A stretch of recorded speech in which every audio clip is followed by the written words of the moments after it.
जय हिंद साथियों, स्वागत है एक बार फिर से आप सभी दोस्तों का शिक्षा संकल्प के इस यूट्यूब प्लेटफॉर्म पर। कैसे हैं आप सभी दोस्त? आशा करते हैं कि आप लोग बहुत ही अच्छे होंगे। साथियों, आप सभी को पता है डेली रात को 8:30 बजे सामान्य हिंदी की स्पेशल क्लास होती है जो कि बीएड एंट्रेंस एग्जाम के लिए महत्वपूर्ण है। आप किसी भी स्टेट से उस स्टेट की बीएड प्रवेश परीक्षा की तैयारी कर रहे हैं, रात को 8:30 बजे इस क्लास को आप लोग करना बिल्कुल मत भूलिएगा। दोस्तों, यहाँ पर सेलेक्टेड क्वेश्चन से ही कवर किए जाते हैं जो एग्जाम के पॉइंट ऑफ व्यू से महत्वपूर्ण है। आप लोग प्रीवियस ईयर क्वेश्चन पेपर अच्छे से देख लीजिएगा।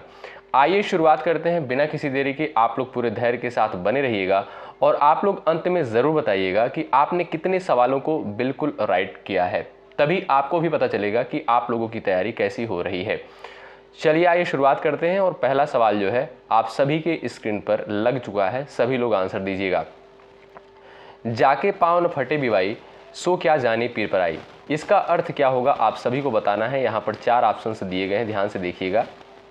बहुत कठोर होना, दयालु होना, जिसके ऊपर बीतती है वही जानता है, अन्य लोगों के कष्ट को अनुभव करना। सभी लोग प्रयास करेंगे आंसर देने के लिए। सवाल नंबर फर्स्ट का एग्जाम में पूछा गया सवाल है। दोस्तों ध्यान रखिएगा, यहाँ पर आपका जो सही आंसर होगा जिसके ऊपर बीतती है बस वही जानता है, यानी जाके पाँव न फटे बिवाई, सो क्या जाने पीर पर आई। ऑप्शन थर्ड आपका यहाँ पर करेक्ट है। अगला सवाल देखें, कौन सा शब्द बादल का पर्यायवाची नहीं है, बताएं।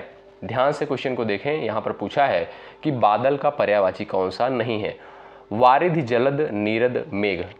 सभी प्यारे साथी आंसर देने का प्रयास करें। चलो भाई, यहाँ पर दोस्तों देखेंगे जलद, नीरद और मेघ, ये तीनों दोस्तों आपके बादल के पर्यायवाची हो जाएंगे, लेकिन जो वारिध दिया है ये आपका दोस्तों समुद्र का पर्यायवाची होता है। आप कहोगे सर ए ऑप्शन आपका यहाँ पर बिल्कुल राइट हो जाएगा। अगला सवाल देखें, रिजु शब्द का विलोम शब्द क्या होगा। आप सभी दोस्त आंसर करो भाई, चलिएगा। रिजु शब्द का विलोम क्या हो जाएगा बताएं। सभी का आंसर आना चाहिए इस सवाल के लिए। चलिए साथियों, रिजु का अर्थ क्या होता है? रिजु का अर्थ होता है सीधा। क्या आप कहोगे सर सीधा होता है इसका अर्थ, और इसका जो विलोम हो जाएगा टेढ़ा, यानी वक्र का अर्थ होता है टेढ़ा। ऑप्शन थर्ड आपका यहाँ पर बिल्कुल राइट हो जाएगा। सवाल नंबर अगला देख लीजिए, यथाशीघ्र शब्द में जो है कौन सा समास है। सभी लोग आंसर देने का प्रयास करें। भाई एक बार आप लोग लाइक कर दें सेशन को, जो भी साथी जुड़ चुके हैं एक बार अभी आप सभी लोग जो है लाइक की संख्या बढ़ा दो। इसमें आपका कोई चार्ज, कोई पैसा नहीं लगेगा, बताएं। चलिए, यथाशीघ्र में जो है आपका कौन सा समास हो जाएगा। चलिए भाई, आप कहोगे सर यथाशीघ्र शब्द में जो है पहला शब्द आपका जो है अव्यय है, इसलिए आप कहोगे सर इसमें अव्ययी भाव समास हो जाएगा। ए ऑप्शन वाले साथी यहाँ पर बिल्कुल राइट हो जाएंगे। अगला सवाल देखें, निम्न में से कौन सा व्यंजन जो है मूर्धन्य नहीं है, बताएं। कौन सा व्यंजन जो है मूर्धन्य के अंतर्गत नहीं आता है। सभी प्यारे साथी आंसर दे दो। चलिएगा, सवाल नंबर 5 आपकी स्क्रीन पर लग चुका है, जवाब देने का प्रयास करें। इसमें आपका मूर्धा से उच्चारित होने वाला वर्ड जो है कौन सा नहीं है। साथियों यहाँ पर देखेंगे आप लोग ट, ठ, ड, ढ, यानी दोस्तों ट वर्ग के अंतर्गत जो भी वर्ड आपके आते हैं कौन कौन से आते हैं, ट, ठ, ड, ढ, ढ, इनका उच्चारण स्थान जो है मूर्धा से होता है। लेकिन आपका प दिया है, प जो है दोस्तों ये आपका ओष्ठ से उच्चारित होने वाला वर्ड होता है, इसलिए आप कहोगे सर यहाँ पर डी ऑप्शन बिल्कुल सटीक आंसर है। अगला सवाल देखें भाई, पायस और पावस शब्द युग्म का सही अर्थ क्या होगा। आप सभी दोस्त आंसर दे दो। चलिए सभी लोग प्रयास करें आंसर देने के लिए इस सवाल का। पायस और पावस शब्द युग्म का सही सटीक अर्थ क्या होगा बताएं। चलिए सभी का आंसर आना चाहिए। साथियों यहां पर देखोगे आप, पायस का अर्थ क्या होता है, खीर होता है। पावस का अर्थ क्या होता है, आप कहोगे सर वर्षा, यानी ए ऑप्शन आपका दोस्तों यहाँ पर बिल्कुल सटीक आंसर है। जो भी साथी ए ऑप्शन पर टिक किए हैं उनका आंसर बिल्कुल राइट हो जाएगा। अगला सवाल देखें, प्रत्युपदेश शब्द में जो है कौन सा उपसर्ग लगा हुआ है बताएं। चलिए, प्रत्युपदेश शब्द में जो है कौन सा यहाँ पर उपसर्ग लगा हुआ है। साथियों जब इस शब्द को तोड़ोगे क्या हो जाएगा, प्रति प्लस उपदेश हो जाएगा। क्या, प्रतिधन उपदेश हो जाएगा। आप कहोगे सर इसमें जो है प्रति उपसर्ग लगा हुआ है, यानी ए ऑप्शन आपका यहाँ पर बिल्कुल राइट आंसर हो जाएगा। जो भी साथी ऑप्शन नंबर ए पर टिक किए हैं उनका आंसर यहाँ पर बिल्कुल राइट है। और ये रहा आपका अगला सवाल, आंसर देने का प्रयास करें भाई। लाइक की संख्या बढ़ाते चलो। जो भी साथी चैनल पर नए हैं, बीएड एंट्रेंस एग्जाम की तैयारी कर रहे हैं, आप किसी भी स्टेट से जरूर जुड़ें, निश्चित रूप से यहाँ से आप सभी को हेल्प मिलेगी। सवाल नंबर 8 है, जातिवाचक संज्ञा शब्द निम्न में से कौन सा है, बताइए। इसमें से जो है आपका जातिवाचक संज्ञा कौन सा है, सभी लोग बताएं। चलो भाई, सभी का आंसर आना चाहिए। यहाँ पर दोस्तों देखोगे, दिल्ली क्या है, आप कहोगे सर ये व्यक्तिवाचक संज्ञा है। कामायनी क्या है, ये भी आपका व्यक्तिवाचक संज्ञा के अंतर्गत आएगा। लेकिन वकील जो है दोस्तों, ये आपका जातिवाचक संज्ञा के अंतर्गत आएगा। ठीक है भाई, आपका यहाँ पर जो है, यहाँ पर आपका थर्ड ऑप्शन बिल्कुल राइट हो जाएगा। क्योंकि साथियों यहाँ पर व्यक्तिवाचक संज्ञा दिल्ली इसलिए है क्योंकि दिल्ली एक ही है। ठीक है भाई, कामायनी जयशंकर प्रसाद की रचना आप सभी को पता है, ये एक ही है, इसलिए आप कहोगे सर ये व्यक्तिवाचक है। लेकिन वकील जो है, ये पूरी वकील जाति का बोध करा रहा है, इसलिए आप कहोगे सर यहाँ पर जो है वकील आपका राइट आंसर हो जाएगा, ये जातिवाचक संज्ञा होगी। ये रहा आपका अगला सवाल, सभी प्यारे साथी आंसर दें। हिंदी के शब्दों में लिंग का निर्धारण निम्न में से किसके आधार पर होता है, बताइए। चलिए सभी लोग प्रयास करो आंसर देने के लिए सवाल का। सभी दोस्त आंसर देने का प्रयास करें इस सवाल का, महत्वपूर्ण सवाल है। चलिए सभी दोस्त आंसर करें। हिंदी के शब्दों में लिंग का निर्धारण निम्न में से किसके आधार पर होता है, संज्ञा, सर्वनाम, उपसर्ग, क्रिया। जो भी दोस्त ऑप्शन नंबर ए पर टिक कर रहे हैं उनका आंसर बिल्कुल राइट हो जाएगा। संज्ञा के आधार पर जो है लिंग का निर्धारण किया जाता है, रट लीजिएगा, बड़ा इंपॉर्टेंट सवाल है। और ये रहा आपका 10वां सवाल, पेड़ पर पक्षी बैठे हैं, इस वाक्य में जो है पेड़ पर पद में कौन सा कारक है, बताइए। अपादान कारक, अधिकरण कारक, कर्म कारक, संबंध कारक, बताएं। चलिए भाई साथियों, बात करें अपादान कारक की तो इसका कारक चिन्ह क्या होता है, से अलग होना जहां पर भाव उत्पन्न हो। अधिकरण का क्या होता है, में होता है, पर होता है। कर्म का क्या होता है, को होता है, आपने पढ़ा होगा। संबंध का क्या होता है, का, के, की, ना, ने, नी, रा, रे, री। ठीक है, ये आपका संबंध का होता है।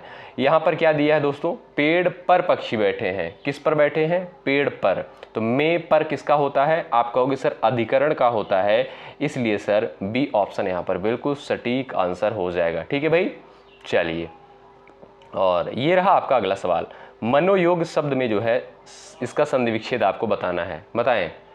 मनोयोग का सही संधि विच्छेद क्या हो जाएगा और इसमें संधि कौन सी है, ये भी आप लोग कमेंट बॉक्स में छाप देंगे। चलिए सभी दोस्तों का जवाब आना चाहिए, मनोयोग शब्द का सही संधि विच्छेद क्या हो जाएगा।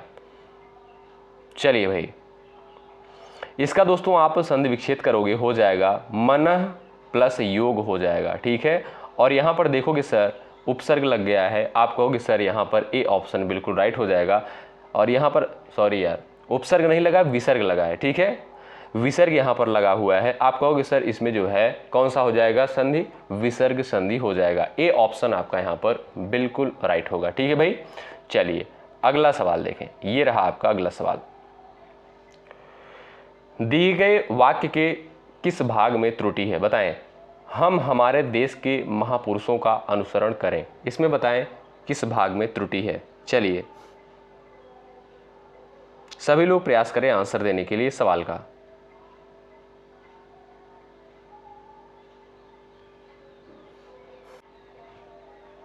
चलिए बताएं, यहां पर आपका राइट आंसर क्या हो जाएगा, इस शब्द में जो है आपका, इस वाक्य में कौन सी त्रुटि है। यहाँ पर आपका ए ऑप्शन बिल्कुल दोस्तों राइट हो जाएगा। हम हमारे, ये जो है आपका, ये आपका गलत है। ठीक है, यहाँ पर त्रुटि है, ए ऑप्शन आपका राइट हो जाएगा। यहाँ पर दोस्तों होना चाहिए अपने देश के महापुरुषों का अनुसरण करना चाहिए। ठीक है भाई, आपका ए ऑप्शन राइट। अगला सवाल है आपके सामने, देखिएगा, मधु ने खाना खाया होगा, यह किस प्रकार का वाक्य है, बताइए। मधु ने खाना खाया होगा, सभी लोग आंसर दे सकते हो यहाँ पर। चलिएगा बताएं, संदिग्ध भूत है, अपूर्ण भूत है, आसन्न भूत है, हेतु हेतुमद भूत है, बताएं। सभी लोग प्रयास करो आंसर देने के लिए। मधु ने खाना खाया होगा। आप कहोगे सर यहाँ पर अपूर्ण भूतकाल है, यानी ऑप्शन नंबर आपका यहाँ पर बी बिल्कुल राइट हो जाएगा। ये रहा आपका अगला सवाल। किस वाक्य में अकर्मक क्रिया का प्रयोग हुआ है, बताएं। इसमें जो है आपका अकर्मक क्रिया का प्रयोग जो है किस में हुआ है, बताएं। चलिए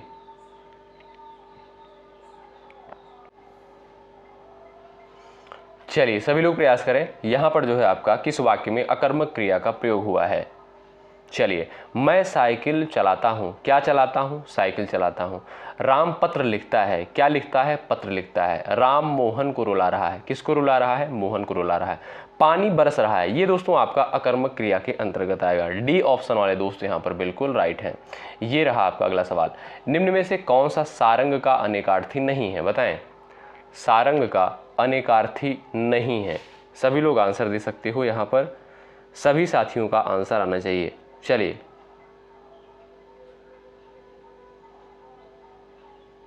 भाई, सभी लोग प्रयास करें। सभी साथियों का आंसर आना चाहिए सवाल के लिए। बड़ा इंपॉर्टेंट क्वेश्चन है, पेपर में पूछा गया है। चलिए, सारंग का जो है अनेकार्थी नहीं है। साथियों, बादल, हंस और चमक ये सभी आपके जो है सारंग के अनेकार्थी होते हैं, लेकिन सूर्य जो है आपका सारंग का अनेकार्थी नहीं होता है। आप कहोगे सर बी ऑप्शन बिल्कुल राइट। और ये रहा आपका अगला सवाल। सही वाक्य को यहाँ पर आपको चुनना है। आंसर दे दो सभी लोग, बताइए। चलिएगा, सही वाक्य को आपको यहाँ पर चुनना है। इस सवाल में दोस्तों टाइपिंग मिस्टेक हो गया है। अगला सवाल हम लोग देखते हैं। ये रहा आपका अगला सवाल। जस दूल्हा तस बनी बराता का अर्थ क्या हो जाएगा, बता दो सब लोग। चलिए, सभी का आंसर आना चाहिए। सभी दोस्त यहां पर आंसर देने का प्रयास करें। चलिए, किसी की चाल को अच्छी तरह जानना, अच्छे बुरे को एक समझना, जैसे खुद वैसे साथी, इनमें से कोई नहीं। यहाँ पर आपका थर्ड ऑप्शन बिल्कुल राइट हो जाएगा। जैसे खुद वैसे साथी, यानी जस दूलस तस बनी बराता। आपका सी ऑप्शन करेक्ट। अगला सवाल, कौन सा शब्द आपका यहाँ पर तद्भव हो जाएगा, बताओ। यहाँ पर आपका तद्भव शब्द कौन सा होगा, बताएं। चलिए, सभी लोग प्रयास करें आंसर देने के लिए। राइट आंसर क्या हो जाएगा। यहाँ पर जो भी दोस्त ऑप्शन नंबर बी पर गए हैं उनका आंसर बिल्कुल राइट हो जाएगा। पंक्षी जो है ये आपका दोस्तों तद्भव के अंतर्गत आएगा। आपका बी ऑप्शन बिल्कुल राइट है। और ये रहा आपका अगला सवाल। चना का तत्सम रूप क्या होगा, बताओ। चना का तत्सम रूप क्या हो जाएगा, सभी लोग आंसर दे दो। चलिए बताएं, सभी लोग आंसर करें। चना का तत्सम रूप क्या होगा, सभी लोग प्रयास करें आंसर देने के लिए। जो भी साथी ऑप्शन नंबर ए पर गए हैं उनका आंसर बिल्कुल राइट हो जाएगा। चना दोस्तों आपका एक तद्भव शब्द है, इसका तत्सम हो जाएगा चाणक। ऑप्शन नंबर ए करेक्ट होगा। अगला सवाल, शुद्ध शब्द इसमें से आपका कौन सा है, बता दो। सदृश्य जो है कौन से विकल्प में बिल्कुल राइट लिखा गया है, बताएं। चलिए, सदृश्य जो है इसका शुद्ध वर्तनी क्या होगा।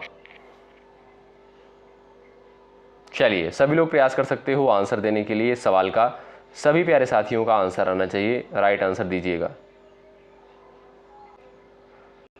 जो भी साथी यहाँ पर बी ऑप्शन पर गए हैं वो बिल्कुल सटीक आंसर दे रहे हैं। ऑप्शन नंबर बी वाले दोस्त यहाँ पर राइट हैं। भाई अंत में अपना नाम स्कोर आप लोग जरूर बताइएगा और लाइक की संख्या भाई आप लोग बढ़ाते चलो, ठीक है। इसमें आपका कोई चार्ज दोस्तों नहीं लगेगा, कोई पैसा नहीं लगेगा, ठीक। चलिए, अयोगवाह वर्ड यहाँ पर कौन से हैं बता दो। सभी लोग अपना आंसर छाप दो भाई। साथियों, लाइक के लिए इसलिए बोला जाता है कि ये क्लास सभी स्टूडेंट के पास पहुँच जाए। और आप सभी को पता है कि हमारी तबीयत थोड़ी सी ठीक नहीं है, लेकिन फिर भी क्लास जो है लिया जा रहा है दवा खा के। बताइए, यहाँ पर जो है आपका अयोगवाह जो है आपका कौन सा हो जाएगा, बता दो सब लोग। चलिए साथियों, अयोगवाह के अंतर्गत आपके जो है दो वर्ड आते हैं। कौन कौन से, एक होता है आपका अंग और दूसरा होता है आपका अह। डी ऑप्शन आपका यहाँ पर बिल्कुल राइट हो जाएगा। ये रहा आपका अगला सवाल। निम्न में से कौन सा क्षेत्र जो है ब्रजभाषा का नहीं है, बताइए। चलिए, कौन सा क्षेत्र जो है ब्रजभाषा का नहीं है। मथुरा, आगरा, अलीगढ़, मेवाड़। चार ऑप्शंस आपके सामने दे दिए गए हैं। आप सभी दोस्त यहां पर आंसर दे दो। चलिएगा, ब्रजभाषा क्षेत्र नहीं है। मथुरा, आगरा, अलीगढ़ ये दोस्तों आपका जो है ब्रजभाषा के अंतर्गत आएगा, लेकिन मेवाड़ जो है ये आपका जो है आपका यहाँ पर डी ऑप्शन हो जाएगा, क्योंकि मेवाड़ राजस्थानी भाषा क्षेत्र में आता है। आपका डी ऑप्शन यहाँ पर करेक्ट। अगला सवाल, जो अत्यधिक भूखा हो उसके लिए एक शब्द क्या हो जाएगा, बताएं। चलिए आंसर दें। जो अत्यधिक भूखा हो इसके लिए एक शब्द क्या होगा। सभी का आंसर आना चाहिए इस सवाल के लिए, सभी प्यारे साथी आंसर दें। चलिएगा, चलिए भाई सभी लोग प्रयास करो आंसर देने के लिए इस सवाल का। चलो भाई, यहां पर जो भी साथी ऑप्शन नंबर ए पर गए हैं उनका आंसर बिल्कुल राइट हो जाएगा। बुभुक्षित, ऑप्शन नंबर ए बिल्कुल राइट होगा। अगला सवाल देखें, शांत रस का स्थायी भाव क्या होता है, पूछा गया सवाल पेपर में, बताओ। चलो भाई, क्षमा, वैराग्य, निर्वेद, दया। आंसर दें सभी लोग, शांत रस का स्थायी भाव क्या होता है। चलिए साथियों याद रखें, शांत रस का स्थायी भाव क्या होता है। आप कहोगे सर निर्वेद। आपका यहाँ पर थर्ड ऑप्शन बिल्कुल राइट है। और ये रहा आपका अगला सवाल, साहित्य लहरी किसकी रचना है, बताएं। चलिए, साहित्य लहरी जो है ये आपकी किसकी रचना है। सूरदास, तुलसीदास, कबीरदास, रहीम। सभी लोग आंसर कर दें। चलिएगा, सूर सारावली और आप कहोगे यहाँ पर साहित्य लहरी, ये रचनाएं जो हैं किसकी हैं, सूरदास की। आपका यहाँ पर ए ऑप्शन बिल्कुल राइट है। ये रहा आपका अगला सवाल, जो मुश्किल से समझ में आए उसके लिए एक शब्द क्या होगा, बताओ। चलो भाई सभी लोग आंसर करो, जो मुश्किल से समझ में आए। चलिए, दुर्लभ, दुर्गम, दुर्बोध, दुर्दर्श, बताएं। सभी लोग आंसर कर दो यहाँ पर 26 का।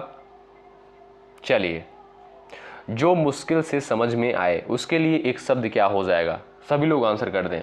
अच्छा, कितने लोग चाहते हैं कि भाई थोड़ा सा अब लेवल जो है प्रश्न का बढ़ा दिया जाए, आप लोग कमेंट करके बताइएगा, ठीक। चलिए, जो मुश्किल से समझ में आए उसके लिए एक शब्द क्या होगा। आप कहोगे सर यहाँ पर राइट आंसर हो जाएगा दुर्बोध। ऑप्शन नंबर सी बिल्कुल राइट हो जाएगा। साथियों आप लोग प्रीवियस ईयर क्वेश्चन पेपर अगर आपने अच्छे से देखा होगा तब आपको चीज़ें समझ में आ रही होंगी कि पेपर में कैसा प्रश्न पूछा जाता है। बहुत हार्ड लेवल क्वेश्चन नहीं होता है, ऐसे ही प्रश्न पूछे जाते हैं पेपर पर, ठीक है, इसी पैटर्न के आधार पर। ये आपका अगला सवाल है, कौरवी भाषा की उत्पत्ति किससे हुई है, बताएं। चलिए सभी लोग आंसर कर दें, सभी लोग प्रयास करें। चलिए, कौरवी भाषा की उत्पत्ति जो है किससे हुई है, सभी लोग प्रयास कर सकते हो आंसर देने के लिए इस सवाल का। जो भी साथी यहाँ पर पश्चिमी हिंदी पर जा रहे हैं उनका आंसर बिल्कुल राइट हो जाएगा। ए ऑप्शन बिल्कुल आपका यहाँ पर दोस्तों करेक्ट है। अगला सवाल देखो, गीतावली निम्न में से किसकी रचना है, बताएं। गीतावली ये किसकी रचना है, सभी लोग आंसर कर दो। सभी दोस्तों का आंसर आना चाहिए इस सवाल के लिए। चलिए भाई, कबीरदास, सूरदास, रहीम, तुलसीदास। साथियों गीतावली जो है ये आपका तुलसीदास की एक प्रसिद्ध काव्य है। ऑप्शन नंबर आपका डी बिल्कुल राइट हो जाएगा। आप सभी को पता होना चाहिए, बड़ा इंपॉर्टेंट सवाल है, ठीक है भाई। अगला सवाल देखें, सवाल नंबर नेक्स्ट, निम्नलिखित में से कौन सा जो है संबंधवाचक सर्वनाम है, बताओ। संबंधवाचक सर्वनाम कौन सा हो जाएगा। चलिए, कौन, जो, वह। चलिए भाई,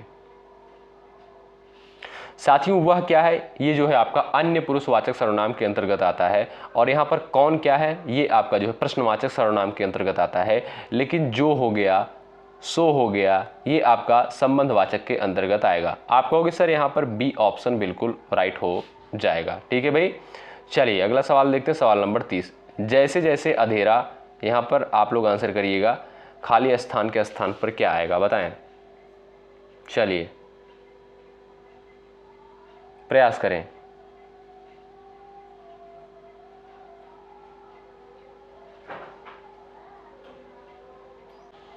चलिए सभी लोग प्रयास करें यहाँ पर आंसर देने के लिए। यहाँ पर देखेंगे दोस्तों, जैसे जैसे अंधेरा फैलता गया हमें आगे बढ़ने में कठिनाई होने लगी। आपका यहाँ पर दोस्तों राइट आंसर क्या हो जाएगा, ऑप्शन नंबर थर्ड बिल्कुल करेक्ट है। ये रहा आपका अगला सवाल, शुद्ध शब्द यहाँ पर कौन सा है, बताइए। चलिए सभी लोग आंसर कर दें, यहाँ पर आपका राइट आंसर क्या हो जाएगा। इसमें आपका जो है शुद्ध शब्द कौन सा हो जाएगा? 4 ऑप्शंस आपके सामने दिए गए हैं, आप एक विकल्प चुनें फटाफट। चलिए सभी लोग प्रयास करें। यहाँ पर दोस्तों देखेंगे आप शुद्ध शब्द अगर बात करें, हतोत्साहित जो है आपका थर्ड ऑप्शन बिल्कुल राइट हो जाएगा। जो भी दोस्त ऑप्शन नंबर 3 पर गए हैं वो बिल्कुल राइट है। भाई देखिए लास्ट में आप लोग अपना नाम स्कोर जरूर बताइएगा कि आपने कितने सवालों को बिल्कुल राइट किया है, तभी आप भी जान पाएंगे खुद को कि हमारी तैयारी कैसी हो रही है। तत्सम शब्द यहाँ पर आप लोग पहचानिए। चलिए इसमें जो है आपको तत्सम शब्द की पहचान करनी है, बताएं। चलिएगा सभी लोग बताएं इसमें जो है आपका तत्सम शब्द क्या हो जाएगा? वर्षा क्या दोस्तों? ये आपका तत्सम शब्द हो जाए। और दोस्तों बात करें वर्षा का जो है तद्भव क्या होगा? आप कहोगे सर वर्षा का तद्भव होता है बारिश। क्या? बारिश होता है इसका तद्भव, इसलिए आपका ए ऑप्शन बिल्कुल सटीक आंसर है। अगला सवाल देखें, ससुर शब्द का तत्सम रूप क्या हो जाएगा? बताओ। चलिए सभी लोग आंसर करें, ससुर शब्द का तत्सम रूप क्या होगा? चलिए देखते हैं किसका किसका आंसर आता है इस सवाल के लिए। ससुर दोस्तों क्या है? ये आपका एक तद्भव शब्द है। तत्सम क्या हो जाएगा इसका? श्वशुर। ऑप्शन नंबर आपका यहाँ पर 3 बिल्कुल राइट आंसर है। अगला सवाल देखें, निम्न में से कौन सा जो है आम का पर्यायवाची नहीं है? बताएं। इसमें जो है आपका आम का पर्यायवाची कौन सा नहीं है? सभी लोग आंसर कर सकते हो। चलिए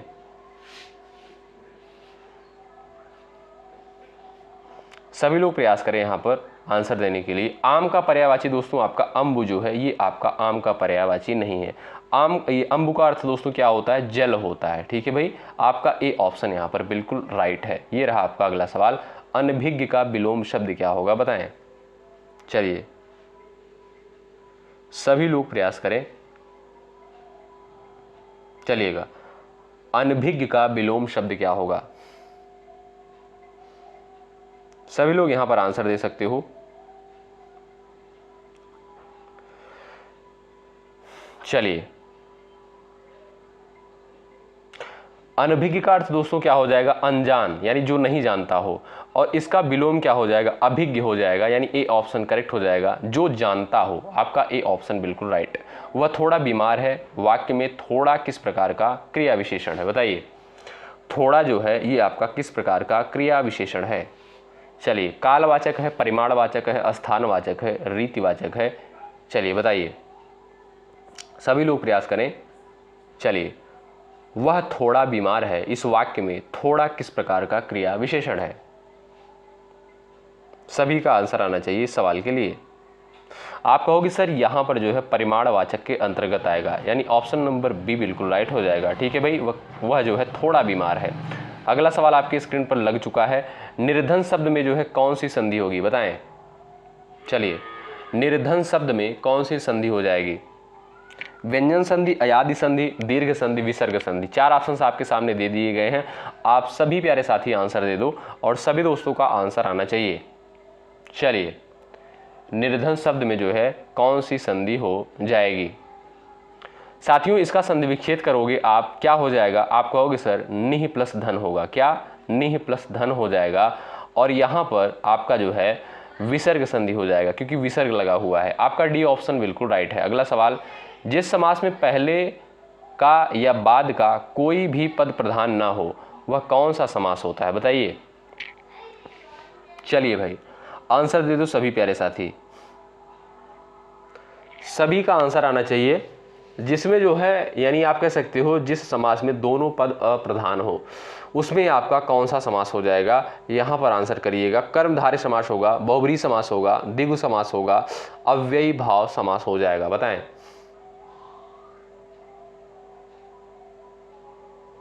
चलिए यहां पर दोस्तों ध्यान रखिएगा, आपका राइट आंसर हो जाएगा ऑप्शन नंबर बी, ये आपका बहुब्रीहि समास के अंतर्गत आएगा। ठीक है, जो भी साथी ऑप्शन नंबर बी पर गए हैं उनका आंसर बिल्कुल राइट है। इसमें क्या होता है? तीसरे पद की प्रधानता होती है, दोनों पद अप्रधान होते हैं। ये रहा आपका अगला सवाल, कमल नयन में कौन सा समास है? बताइए। चलिए आंसर कर दीजिएगा, कमल नयन में जो है आपका कौन सा समास हो जाएगा? इसका दोस्तों समास विग्रह करोगे क्या हो जाएगा? कमल के समान नयन, यानी आप कहोगे सर इसमें जो है कर्मधारय समास हो जाएगा। के समान है जो जिसमें आए समास विग्रह करने पर उसमें आपका कर्मधारय समास हो जाएगा। अगला सवाल देखें, अक्षर घ का उच्चारण स्थान कौन सा होगा, बताओ। घ का उच्चारण स्थान क्या हो जाएगा, बता दो, सभी लोग आंसर कर दो। चलिए भाई, सभी लोग प्रयास करो। चलिए, घ का उच्चारण स्थान दोस्तों क्या हो जाएगा, क ख ग घ, यानी क वर्ग के अंतर्गत आएगा। आप कहोगे सर इसका उच्चारण स्थान कंठ हो जाएगा, यानी ऑप्शन नंबर बी बिल्कुल राइट हो जाएगा। बी ऑप्शन वाले दोस्त यहां पर करेक्ट हैं। और ये रहा आपका अगला सवाल, राम की गाय बहुत काली है, इस वाक्य में काली शब्द क्या होगा, बताओ। क्रिया है, सर्वनाम है, विशेषण है, प्रविशेषण है, आप सभी लोग आंसर कर दो। चलिए, राम की गाय जो है बहुत काली है, इस वाक्य में काली शब्द क्या होगा, बताएं। चलिए,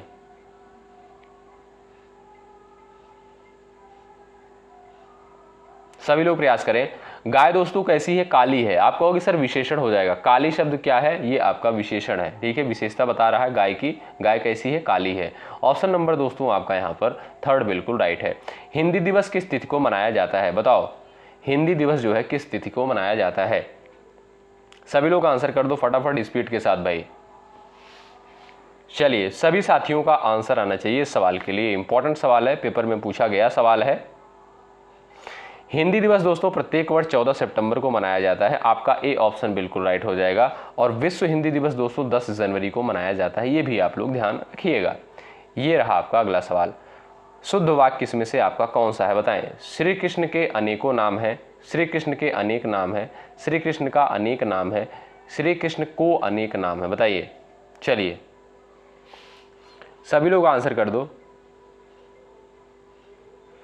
सभी दोस्त यहां पर आंसर देने का प्रयास करो, देखते हैं किसका किसका आंसर बिल्कुल राइट आता है। भाई सभी लोग प्रयास करो। चलो, बड़ा इंपॉर्टेंट सवाल है, शुद्ध वाक्य भी यहां से भी प्रश्न पूछा जाता है, इस टॉपिक से भी प्रश्न आता है पेपर में। चलिए, सभी लोग प्रयास करें। श्री कृष्ण के अनेक नाम हैं, ऑप्शन नंबर दोस्तों आपका यहां पर बी बिल्कुल राइट हो जाएगा, ठीक है। कुछ लोग सी कह रहे होंगे, सी नहीं होगा भाई, यहां पर देखिए आपका बिंदी नहीं लगा हुआ है, ठीक है। आप कहोगे सर बी ऑप्शन बिल्कुल राइट है। अगला सवाल देख लेते हैं, सवाल नंबर नेक्स्ट, विदुषी शब्द का पुल्लिंग शब्द क्या हो जाएगा, बता दो, सभी लोग आंसर करो। चलो, विदुषी का जो है पुल्लिंग क्या हो जाएगा, बताएं। सभी लोग प्रयास कर दो, आंसर दे दो फटाफट स्पीड के साथ।